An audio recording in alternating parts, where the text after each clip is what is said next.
from Stevens Business and AI Lab, and today we have Sagit Bar-Gill from Tel Aviv University visiting us. Sagit, would you like to briefly introduce yourself and your work to us? Thank you for having me. So I'm from Tel Aviv University, from the Technology Management and Information Systems group. In my research, I'm studying online markets and how digitalization is affecting firms and consumers. So this can be questions like how consumers behave on digital platforms, how they consume news online, how they behave on Instagram, are influencers special in any way? From the firm side, I've been looking at how information is affecting firm performance and firm strategy in online markets. And recently, I'm very interested in how LLMs are going to impact e-commerce. Okay. So based on your research, one of the things we know that is today firms are striving to have online presence, and they, develop all this kind of interactive websites. So I wonder, based on your research, does it really help the firms? So I think the answer is almost always, right, it depends. And we've actually found that when firms have these very engaging and gamified websites, it can sometimes hurt other channels. So we partnered with an automobile brand, and for this automaker, having a very engaging website actually made people less likely to come into their dealerships. So this might not be like a one-size-fits-all answers, but this brand was more of a high-end brand. So people were getting this information and experience online, but then if the car was maybe out of their league a bit, they were more likely to resolve this with their online engagement experience and not get into the dealership.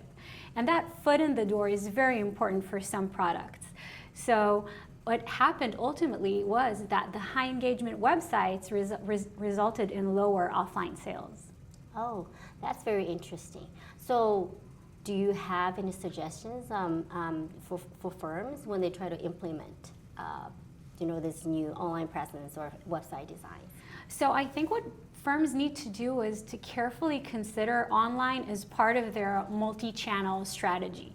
And if this is a firm or a product that really needs some offline interaction, then they should kind of study where this funnel might break down and when people might get stuck online, which is something that they don't want.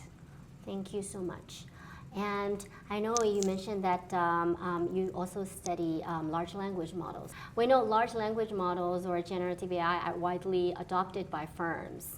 So in your research, do we already know how that is influencing consumer behavior? So I think this is a very young and emerging field of research, and we're just now starting to understand how this is going to play out. We're seeing a lot of evidence that we need to be cautious when implementing LLMs.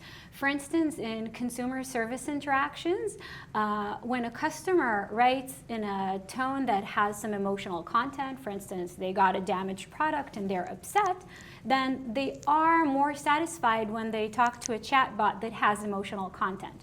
But if a customer is writing in a neutral tone, for instance, we find that the customer will report higher satisfaction when talking to a bot that doesn't show any emotion. So some customers are more interested in having an efficient exchange and don't want that emotional content added in. So again, it's not a one-size-fits-all, and one way to approach it is with text analysis of the user message to understand what type of customer you're facing and adapt your LLM to it to achieve the highest customer satisfaction from the interaction.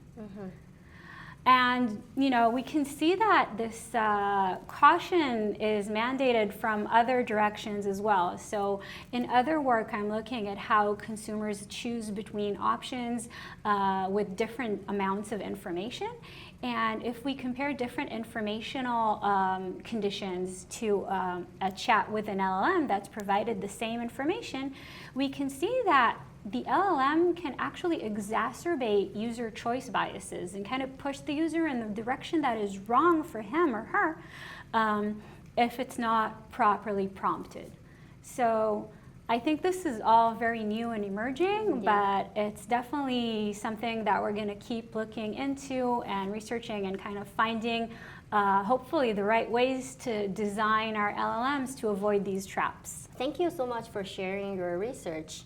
Given that you are an expert in technologies in management school, so we wonder, for students today who are interested in technology management, information systems, or data science, what is the new kind of skills and way of thinking do you think they need to develop in today's changing technological landscape? Wow, that's a great question. I think now with everyone using Gen AI and getting a lot of quick answers from AI, I think a very important skill to have is being able to look at what you're getting critically and not accept everything that ChatGPT writes as ground truth, and learn to, check the sources and learn to go deeper, because it leaves us thinking more shallowly than maybe we would if we would kind of do a deep dive into a topic. So I think Gen AI can be a great starting point for when you're exploring this new literature or a new domain that you're interested in. But then I think now more than ever, it's important to be critical and do your own validations, and maybe even just ask the LLM more questions to kind of get it to be more critical and more precise and go deeper, and never be satisfied with the first answer you're going to get. Thank you. I think that's a great suggestion, because with the kind of development of this technology, it's just so easy to rely on them.